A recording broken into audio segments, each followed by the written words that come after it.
अपने परिवार के साथ मंगोलपुर गांव में रहती थी। उसके ससुराल वाले उसे दिन भर दहेज के लिए सताते रहते थे। अरे टूनी, दिन भर मुफ्त के टुकड़े तोड़ती रहती है। तेरे बाप ने तुझे शादी में कुछ दिया नहीं, हमारे खर्चे पर ही हमें तुझे ब्याह कर ले आए थे। तेरे बाप ने शादी के समय कहा था कि शादी के बाद इतना देंगे कि रखने को घर में जगह नहीं होगी, लेकिन अभी तक एक फूटी कौड़ी तक नहीं दी, और बेटी दी है जो दिन भर गाय की तरह चढ़ती रहती है। माँ जी, आपको जो कहना है मुझसे कहिए। मेरे पापा के बारे में मैं कुछ भी नहीं सुन सकती हूँ। अरे कालू, उसकी जबान तो बहुत ज्यादा निकल रही है। कालू को अपनी माँ के कहने पर टूनी चिड़िया को बहुत मारता है। मार खाते खाते टूनी बेहोश हो जाती है। अगले दिन होश में आने के बाद टूनी की बर्दाश्त करने की क्षमता जवाब देने लगती है और वो सोचती है, काश मैं पैदा होते ही मर जाती। मेरे कारण मेरे माँ बाप को इतना सुनना ना पड़ता। मैं कैसी अभागन बेटी हूँ जो शादी के बाद भी अपने माँ बाप के लिए बोझ बनी हुई हूँ। मेरे मरने से सबको शांति मिल जाएगी। दूसरे दिन अमावस की रात को टूनी चिड़िया चुपचाप अपने घर से बाहर निकलकर गांव के कुएं के पास आती है।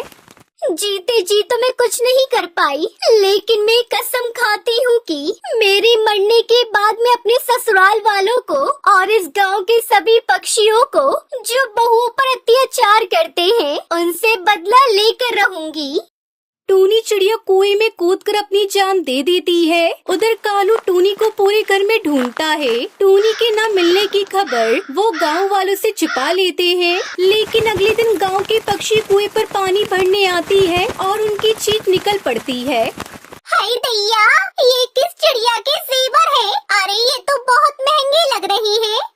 जैसे ही वो कुएं में झांकती है, उन्हें टूनी की लाश दिख जाती है। ये बात गांव में आग की तरह फैल जाती है और अब कोई भी उस कुएं के पानी को हाथ लगाने को तैयार ना था।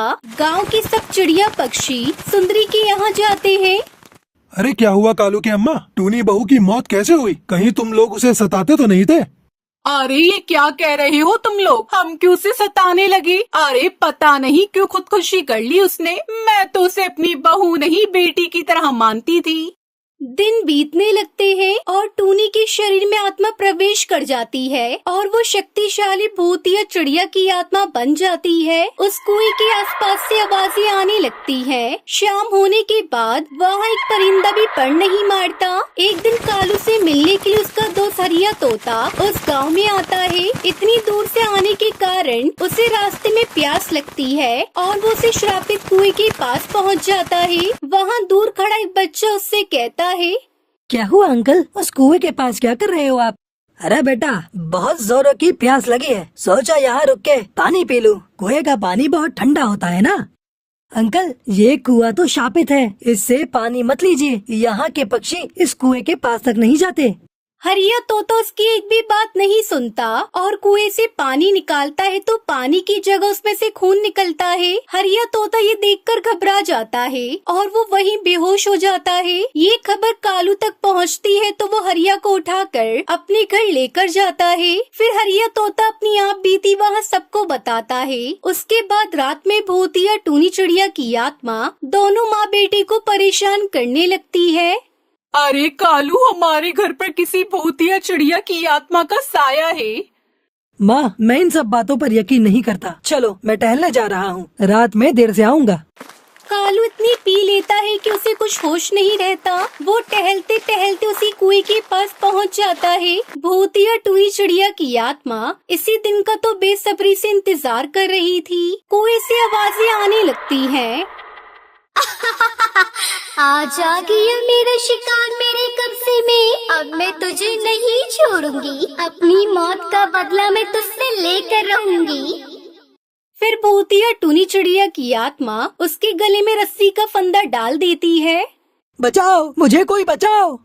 तुम जैसे पापी हत्यारे को बचाने के लिए कोई आगे नहीं आएगा। तुम्हें मैं तड़पा तड़पा कर उसी तरह मारूंगी जिस तरह तुम लोगों ने मुझे मारा था। मैं तुम्हें नहीं छोड़ूंगी।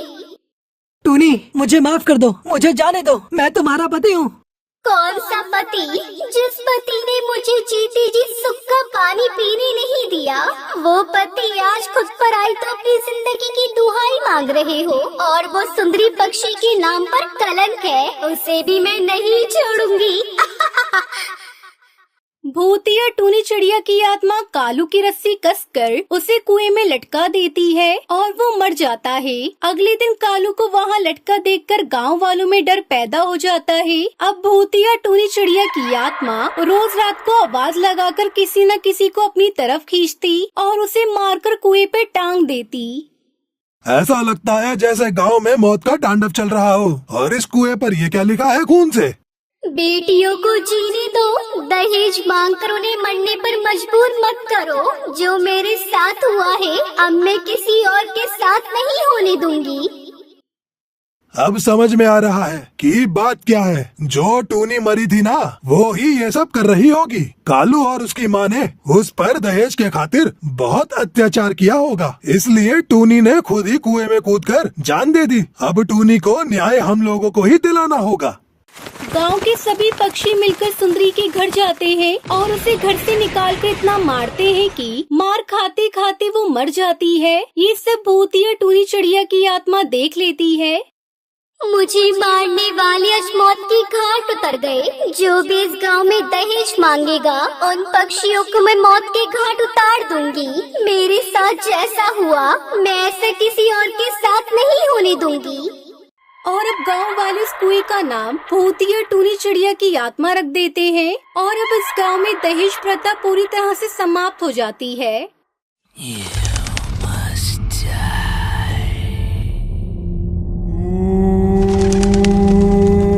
सुंदरवन जंगल में पीपल का पेड़ था। उस पेड़ के नीचे एक बहुत ही पुराना झूला था। कोई भी इस झूले के पास नहीं जाता था। जंगल के परिंदों का यही मानना था उस झूले पे एक चुड़ैल रहती है जिसका नाम सुंदरी था। उसी पेड़ के पास एक और पेड़ था जिस पर टूनी और टुन्नू अपनी बेटी टुनटुनी के साथ रहते थे। एक दिन टूनी टुन्नू से कहती है, सुनिए जी, मैं सोच रही थी हम अपनी बेटी टुनटुनी की शादी कर देते हैं। आपको तो पता है ना जंगल में कितने हादसे हो गए हैं। वो सुंदरी चुड़ैल चिड़ियों को मार देती है, इसलिए मैं चाहती हूँ हमारी बेटी अपनी घर की हो जाए। टुन्नू टूनी से कहता है, टूनी तुम बिना वजह परेशान हो रही हो, ऐसा कुछ भी नहीं है। लेकिन टूनी टुन्नू की सुनती नहीं है। वो टुनटुनी की शादी मोंटू कबूतर के साथ करवा देती है। टुनटुनी मोंटू के साथ खुश रहती है। एक दिन टुनटुनी अपनी माँ से मिलने के लिए घर जाती है। टूनी टुनटुनी से कहती है, बेटा आज तुम और दामाद जी यहीं रुक जाओ, कल सुबह वापस चले जाना। काफी रात हो गई है, तुम जंगल का माहौल जानती तो हो ना। टुनटुनी टूनी से कहती है, जी माँ मैं जानती हूँ। फिर मोंटू और टुनटुनी रात में सो रहे होते हैं। तभी अचानक से टुनटुनी की आँख खुल जाती है। उसे झूले के पास से सुंदरी चुड़ैल की आवाज सुनाई देती है। अरे ओ टुनटुनी, आजा मेरी बच्ची, मैं तुझे झूला झूलाऊंगी। आ मेरे पास आजा। टुनटुनी मोंटू को जगाने की कोशिश करती है। वो मोंटू से कहती है, मोंटू जल्दी उठो, सामने झूले पर कोई है, वो मुझे बुला रही है। मोंटू टुनटुनी से कहता है, टुनटुनी सो जाओ, काफी रात हो गई है और मुझे भी सोने दो। वही सुंदरी झूला झूलते हुए हंस रही होती है। जैसे ही टुनटुनी से खिड़की में से देखती है वो गायब हो जाती है। फिर टुनटुनी से देखने के लिए पीपल के पेड़ के नीचे लगे हुए झूले के पास जाती है, मगर उसे कोई नजर नहीं आता है। यहाँ तो कोई नहीं है, लगता है मेरा वहम होगा। चलो आई हूँ तो आज झूले पर झूल कर देख लूँ। माँ ने कभी इस झूले पर बैठने नहीं दिया। बचपन से मैं इस झूले पर झूलना चाहती थी। टुनटुनी उस झूले पर बैठकर गाना गाने लगती है। ये रातें, ये मौसम, नदी का किनारा, ये चंचल हवा। ये रातें, ये मौसम, नदी का किनारा, ये चंचल हवा। कहा दो दिलों ने कि मिलकर कभी ना होंगे जुदा। अरे वाह, मजा आ गया। चलो अब मैं चलती हूँ, मोंटू मेरा इंतजार कर रहा होगा। तभी चुड़ैल सुंदरी वहाँ पर आ जाती है और टुनटुनी को झूले से उतरने नहीं देती है। नहीं टुनटुनी, अब तू इस झूले से कभी नहीं उतर पाएगी। हा हा हा हा।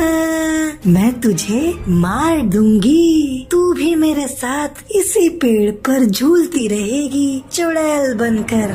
टुनटुनी ये सुनकर डर जाती है और चिल्लाती है, मोंटू, माँ बचाओ मुझे उल्टे पैर वाली चुड़ैल से। टुनटुनी की आवाज सुनकर मोंटू कबूतर, टूनी और टुन्नू जाग जाते हैं और वो टुनटुनी के पास भागते हुए जाते हैं और मोंटू कबूतर सुंदरी चुड़ैल से कहता है, ए चुड़ैल, छोड़ मेरी बीवी को, वरना मैं तुझे मार दूंगा, समझी? अपनी शक्ल कभी दोबारा आईने में देख नहीं पाएगी। सुंदरी मोंटू से कहती है, अच्छा तू मुझे मारेगा? हा हा हा। चल मार के दिखा, देखूं कितना दम है तेरे में। टुनटुनी चिल्ला रही होती है, मोंटू, माँ बचाओ मुझे, ये मुझे मार देगी। जैसे ही चुड़ैल सुंदरी टुनटुनी को मारने वाली होती है, तभी मोंटू झूले की रस्सी को काट देता है, जिससे टुनटुनी झूले से नीचे गिर जाती है। टूनी टुनटुनी को पकड़ लेती है, तभी मोंटू झूले में आग लगा देता है। उसे झूले के साथ सुंदरी चुड़ैल भी जलने लगती है। मैं तुम दोनों को छोड़ूंगी नहीं, मैं बदला लेने के लिए वापस जरूर आऊंगी। ये कहकर वो जलकर राख हो जाती है। तो ये थी आज की कहानी कि आपको पता है सुंदरी चुड़ैल कहाँ पर रहती थी। अगर आपको पता है तो आप हमें कमेंट करके जरूर बताएं। अगर आपको ये वीडियो पसंद आई हो तो इसे लाइक और ऐसी कहानियाँ देखने के लिए मेरे चैनल को सब्सक्राइब करना ना भूलें।